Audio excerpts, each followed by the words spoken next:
Hello, and welcome.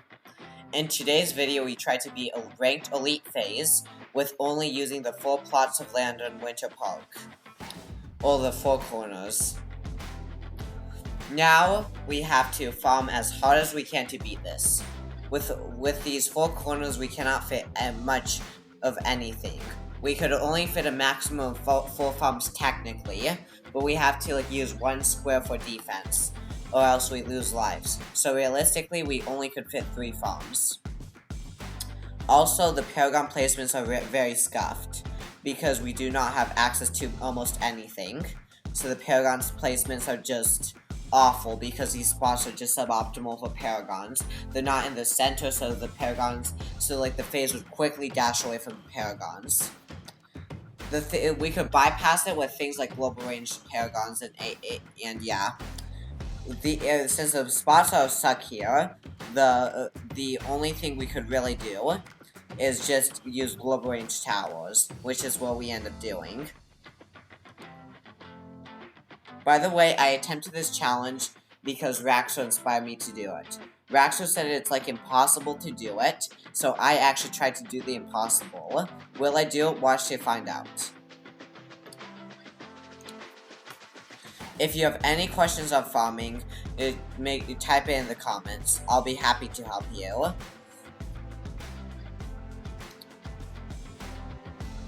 Anyway, if you don't know already, we're hitting home and rejoining because we messed up a round.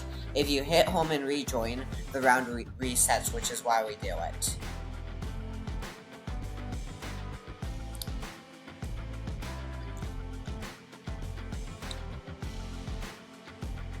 By the way, we go for a boomerang because it defends very cheaply, and a sniper because it's really good on long-range maps. We use our hero easily because because the totem is very useful. The totem drains lives, which is absolutely perfect for the elite defender. The elite defender gains 4x attack speed when there is life loss. And combine it with the Ezeli's totem, bingo. That just completely shreds. The Ezeli's totem just triggers the life loss, so yes. Anyways. We use Balloon Trap because it's very good at game farming, and we sell the bank for overclock BRF. Oh, by the way, overclocking a farm makes the farm make 1.8 times cash. So it's almost always worth to do it on a tier 4 or 5 farm, if you're not lazy. Anyways, we use the Ezeli's totem in Elite Defender and absolutely shred tier 1. Now we have issues with leads, but we just use the semi-auto to clean it up. Are there any cheaper options? I'm not sure. It may have been more optimal to, kill it before 50. That way we wouldn't have to deal with leads in such an odd location and lose money by going for a semi-auto. Anyways, what we do is get Banana Central before tier 2, because we have such a limited amount of farming space. By the way, with this thing, you cannot get a 1 Farmopolis. 1 Farmopolis are insane for early game farming, but you just can't do it with only the squares. There's just so limited space that you cannot fit a village and a farm in the same plot. There's just very limited space. It's a no-go. The plots are so far away from each other, so there's very limited options. The spots are very inconvenient. Anyways, we go for an Ultra Boost to maximize our farms even more, because we need every inch of things we could get to beat the boss. We Ultra Boost with a Banana Central for extra money. After Ultra Boosting the Banana Central, we Ultra Boost the MAD. And we get Flying Fortress for extra DPS. Plus, we get Flying Fortress because it's the only Paragon we can get with a good spot. The spots are very limited, but what's nice is the Ace Paragon has global range and does an F load of damage. so the Ace Paragon just shreds. Even if, like, the land is not very good, the Ace Paragon's insane. So what we do is Ultra Boost the Mad for extra DPS. And we use a totem because it increases the attack speed even further. We also get a Cripple Moab for more DPS on the boss, and yeah, Homeland Defense because it gives even more damage. And the goal here is to get the Mad to pop the boss, and the Flying Fortress to get pops. We need the Flying Fortress to get pops for the Paragon, because we need a degree 40 for tier 5. Anyways. Alright, we're almost about to beat tier 3. Wait, what happened? Rewind the video, what happened? I died. I died randomly when the Phayze had 9k HP left on tier 3. That made me rage in so hard, I can't believe it. Anyway, here's attempt 2. We're not gonna let that happen again by ultra boosting the farm more. We start with a dart and not get a boomerang, because, like, very early on. We don't get a boomerang early on because it costs too much money. The tiny details are what matters. Anyways, we do the same exact farming strat again. We rush bank, and yes. We also get a sniper before boomerang, because I figured sniper was better, because it's global range.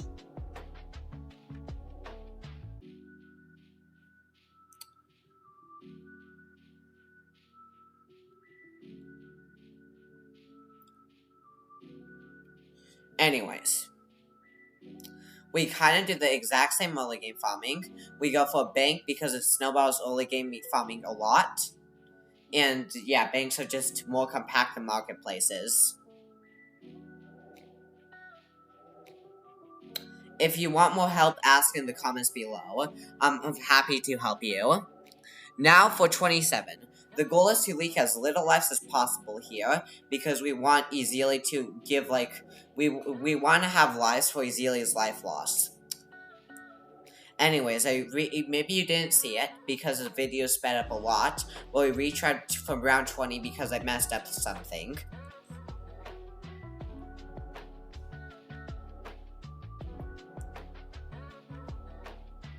Now we collect from bank and go for balloon trap because I think balloons in the trap make 2x cash compared to normal, if I could recall correctly. That's a big cash increase. So balloon trap is always worth for early game farming. 2x cash is something you always take. It's like a free double cash mode. It's double cash mode without double cash. It's just insane. It costs money, but it's easily worth.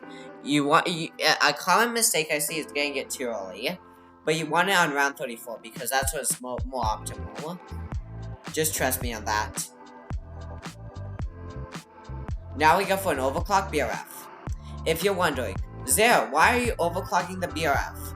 It's because an overclock farm makes 1.8 times more than a non-overclock farm, so it's always good to overclock your farms whenever possible.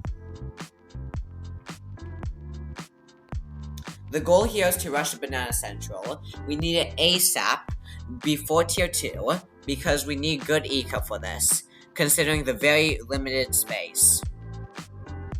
So yes, we farm as compactly as possible for these rounds, and we use the Elite Defender for defense.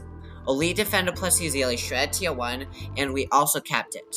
Now we gotta get Central ASAP, so we sell the Elite Defender and try to get, like, super cheap defense after getting Central. I could have waited on Central, but you know I have to be as greedy as possible. I tried many defense options and none of them seemed to work. But here's what comes to the rescue. Ezili's damage for Moabs and the Ring of Fire for ceramics. I have no clue why that worked, but it did. Ezili just does insane damage to Moabs, which I didn't realize it did. I thought only the abilities were good, but I guess I was proven wrong. Anyways, we rush Banana Central for more money, and we need to get as fast as possible. Now, we kind of do the same thing as last run, but yeah. We just optimize more, and we get Ultra Boost super early, so we have time to Ultra Boost the Central and MAD. That way we will not fail on tier 3. No fail this time, right? Right. We're doing it this time. Easy clap, no worries. So we keep Ultra Boosting Central, and we have to Ultra Boost Central for money, and then we Ultra Boost Mad right after. We Ultra Boost Mad, and we pretty much do the following way more optimally. I try fitting an Alchemist and Glue for the Ace, because yes, the Ace needs buffs. And I also get a Homeland and Overclock for the Banana Central. I mean, a Homeland for the Mad and Flying Fortress, and yes, we get Overclock for Banana Central, because we cannot keep Ultra Boosting the Central. It already has 10x Ultra Boost. So now, with better Ultra Boost optimization, we barely beat tier 3. It was close, but we barely beat it.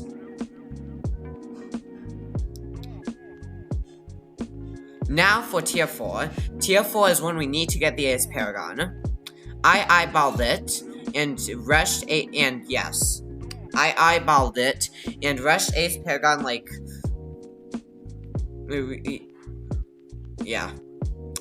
Okay, so I get Ace Paragon as soon as possible. I also want to keep the Phayze in its not shield phase because it moves like slower.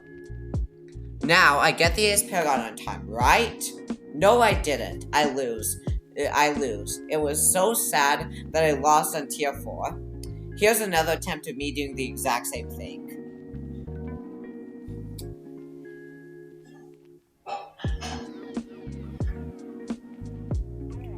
Anyways, tier 5 time.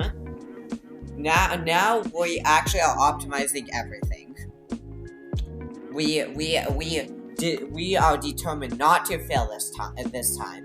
This time is a charm, right? Right. We do the exact same things, but just slightly more optimally. Anyways.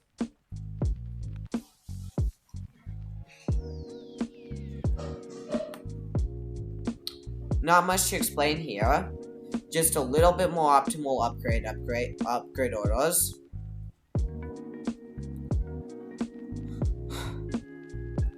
By the way, this is like,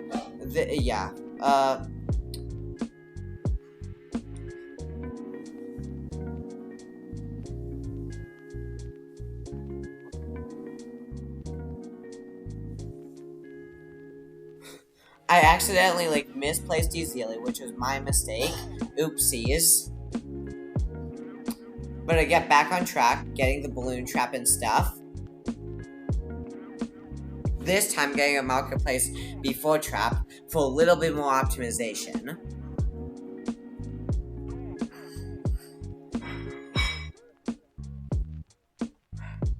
We do literally the exact same thing, but just slightly more optimally. We do the Ezealy Elite Defender combo, and yes.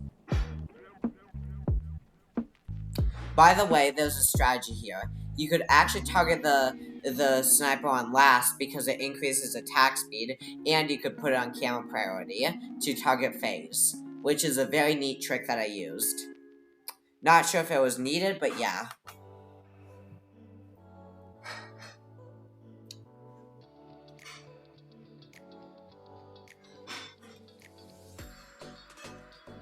Now we go for 2 overclocks for the farms. And we rush Banana Central and do the exact same thing we did. By the way, I'm kind of trying to do the exact same thing. I was furious when I lost, but it ain't happening.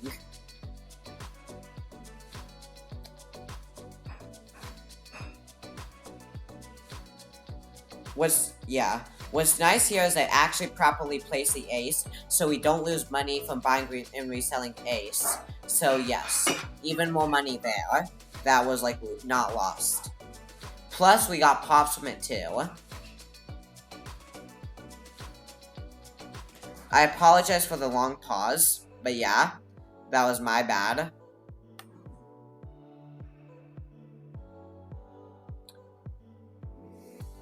I tried fitting a sniper below the homeland and actually get it. I assumed that tile has slightly more space so I could fit an engineer and sniper, and that makes actually a big difference. That's a huge deal for us because that will give us a ton more DPS increases. And believe me, we have to min-max as hard as crap.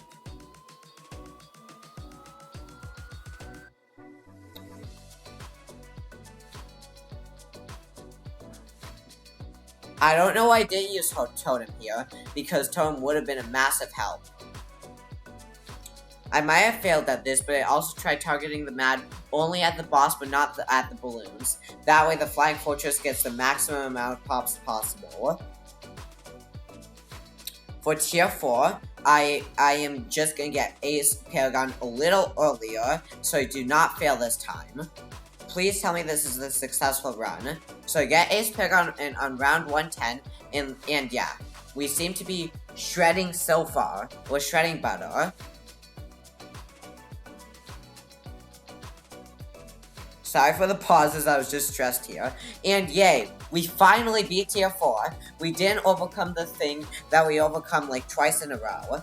Now for tier 5. Pray that this is enough, please. For tier 5, I would just leave the Ace on Wing Monkey and do basic Ace Micro.